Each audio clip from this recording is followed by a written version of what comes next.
Hey guys, this is Tassone and welcome to my channel Living in Colorado. Today we're going to talk about the top 5 reasons as to why you should move to Denver, Colorado in 2022.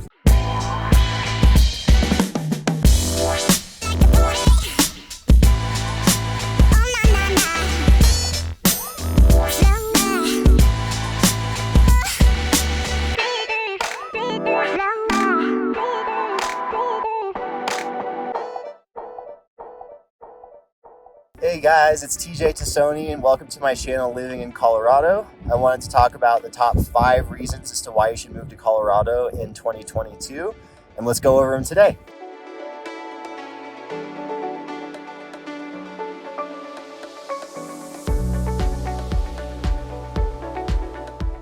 What's up, everybody? So I want to talk about the top 5 reasons to live in Colorado. My number one reason, my favorite reason, is it has to be the landscape, right? Colorado is absolutely gorgeous in the wintertime and the summertime. Right now it's fall, we're coming into winter, so you can see there's a little bit of snow, but it's not quite full-blown winter yet. What's important to me about the landscape in Colorado is the capacity to do things outdoors.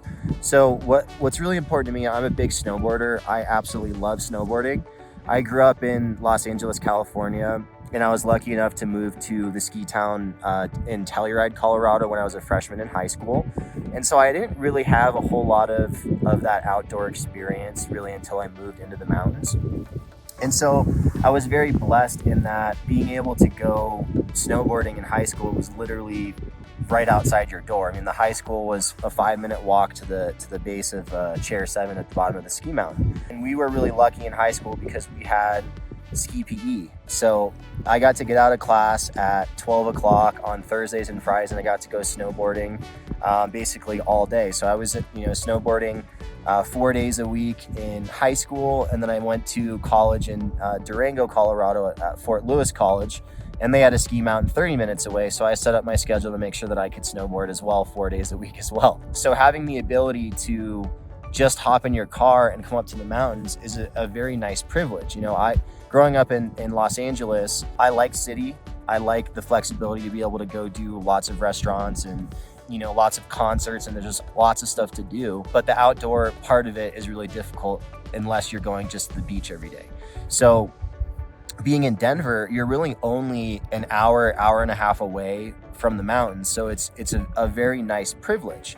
And if you are into the outdoorsy type stuff like hiking, snowboarding, skiing, all of that type of stuff, camping, lakes, just along the I-70 corridor from Denver to where I'm at right now at the top of basically Arapahoe Basin, you've got Arapahoe Basin, you've got Loveland Ski Area, you've got Keystone, you have Breckenridge, you have Vail, you've got Beaver Creek.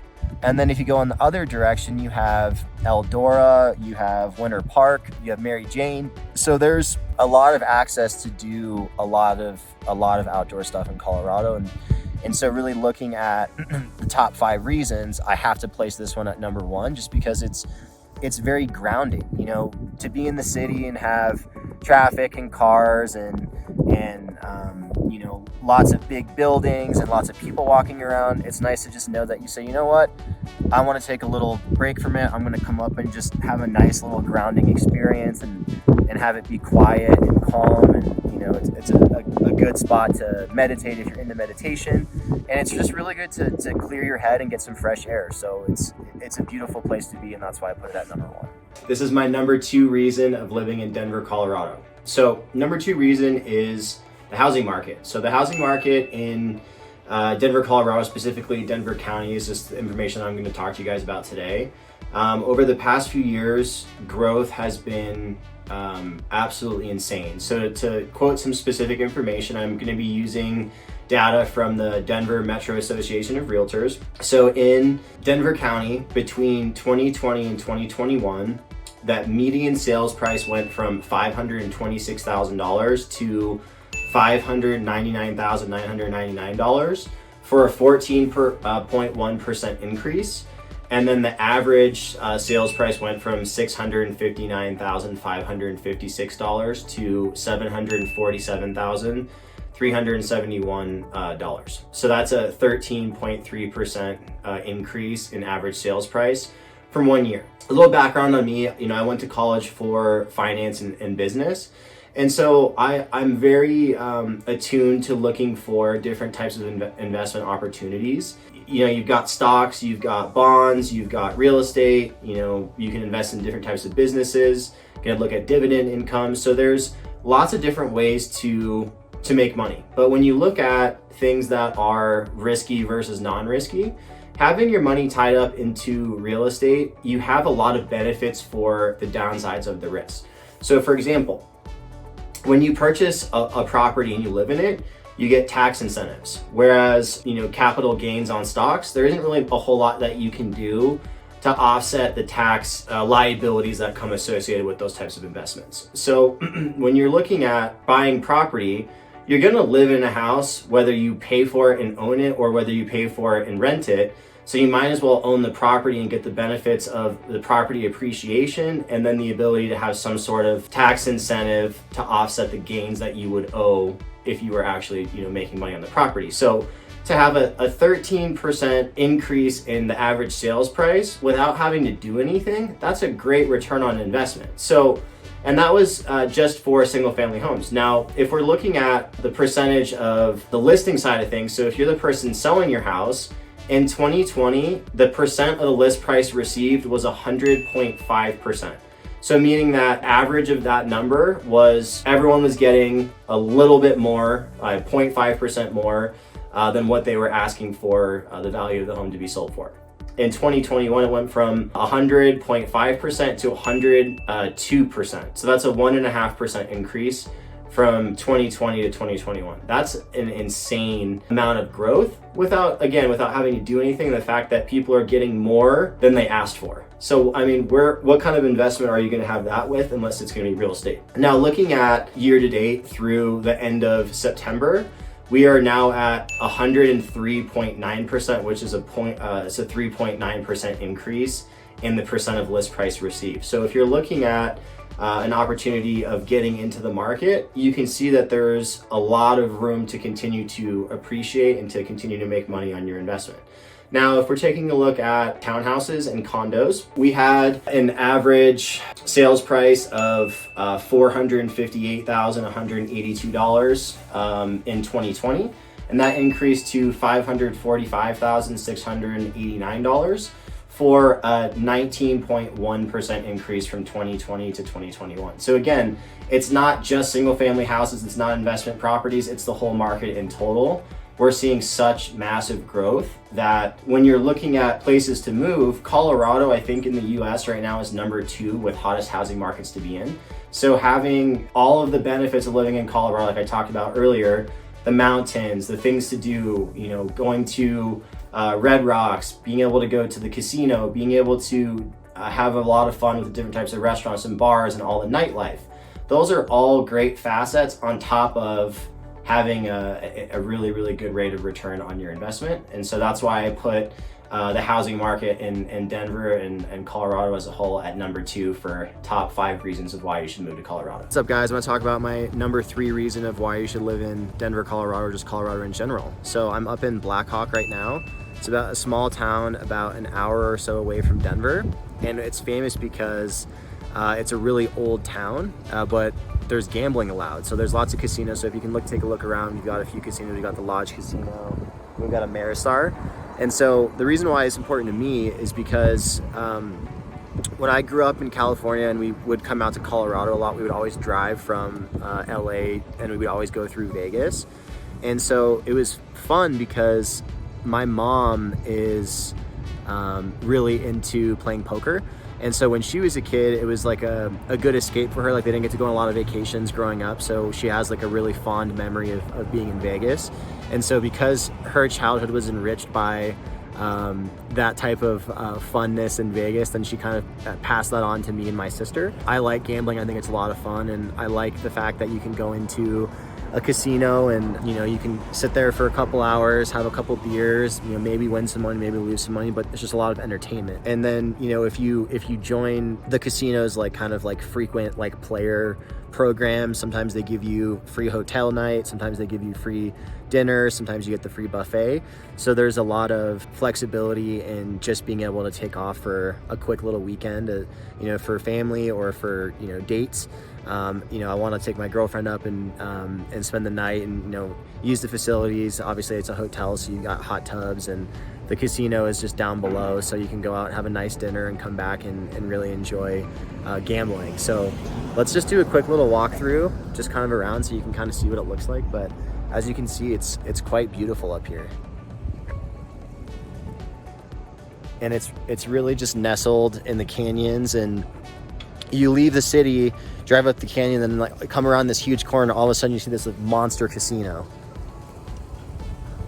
It's like, who would have thought of that? I mean, what a genius idea. Really, really neat to be able to gamble in other places other than Las Vegas, but I highly recommend checking it out up here, as it's just a nice drive. I mean, sometimes coming back from snowboarding, since it's along the I-70 corridor, I'll just basically go snowboarding and then I'll pop off and gamble for a couple hours and then head home to kind of beat traffic. So a lot of flexibility in being able to do that. So I highly recommend coming to check it out and take a final little look of it. You can see it's still fall, so there's a lot of leaves starting to change, so it's definitely very pretty.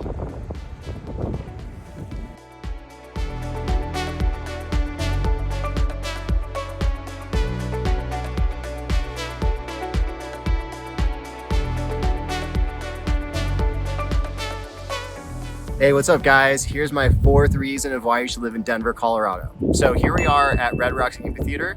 If you're not familiar, Red Rocks is a very famous music venue, or just a show venue in general.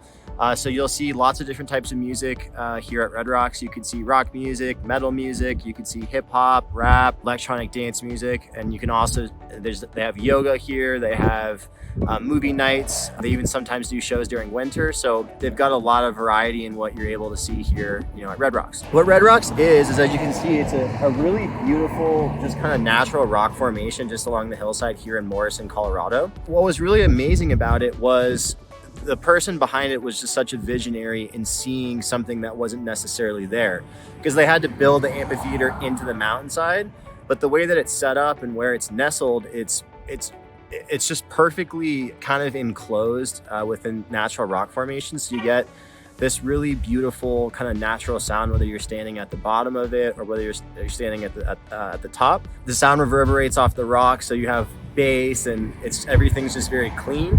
And if you are in a high enough row, you can actually see the Denver skyline at night, which is really beautiful. So sometimes you'll see, concerts kind of later in the summer, and you can even see fireworks in the background. So it's just all around a really, really beautiful place to see music. So as you can see, this is the outside of Red Rocks. Okay, I mean, look at that landscape. I mean, absolutely gorgeous. So as far as seeing music goes in Colorado, Red Rocks is definitely number one for me. And then obviously, my hometown in Telluride, they have concerts in the park, and it has also really beautiful scenery there as well. So what I'm going to do is I'm going to take you guys up kind of to the top of the Red Rocks so you can see what it looks like on the inside. I just wanted you to see how beautiful it is on the outside.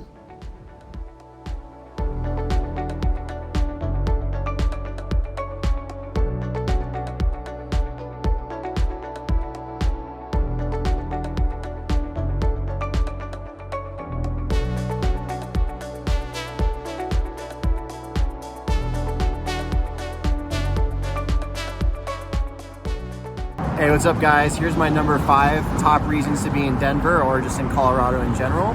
Where we are in Denver right now, we're on South Broadway, and it's a really popular spot to be for the nightlife, for restaurants, for bars, and there's some clubs down here as well. Being in Denver, as far as kind of the food and restaurant scene, there's a lot of different pockets that have really exciting places to go out to eat for dinner, lunch, bars, etc.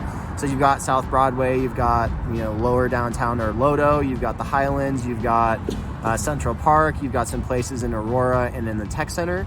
But I like to come down to South Broadway because it's as far as convenience, if you walk down like 4 or 5 blocks, it's just restaurants, bars on each side of the street. So there's a lot of variety in what you have the ability to do. But if you can kind of see a little bit further down the street behind me, we've got Punch Bowl Social, which is a really popular place to go because it's a bowling alley, there's pool tables, there's ping pong tables, and it's also a bar and a little restaurant in there as well. So when I first moved to Denver, that was kind of the go-to spot for, you know, all the kids in their, you know, early 20s, and so that was really a lot of fun. And then obviously you start to upscale and you go to places like Postino across the street, where it's more of a high-end experience with, you know, really good wine. But we are starting to see a big kind of change to I think the eating environment. So you have places like the Denver Central Market or Stanley Marketplace in Aurora, which is kind of this European vibe where you have a big warehouse building and then lots of different types of stores or restaurants and bars inside of it. So it gives you flexibility. If you go out with a big group of people, you're not bound to eat one type of cuisine. You can have Italian, or you could have Mexican, you could have different types of sandwiches, wraps, you could have salads. So there's a lot of variety there. And I think having the ability to have a lot of flexibility is what makes our area really enticing for people out of Denver or out of the state in general to come move to. And for me, I'm a very big foodie. I grew up, I have some cousins in Italy that have restaurants. So I've been around this like really exciting kind of food experience and having good wines and everything with dinner my whole life. So I love the ability to be able to go out and have lots of different options. So that puts it at number 5. And really, I appreciate you guys, you know, watching me and learning from my experience of being here. So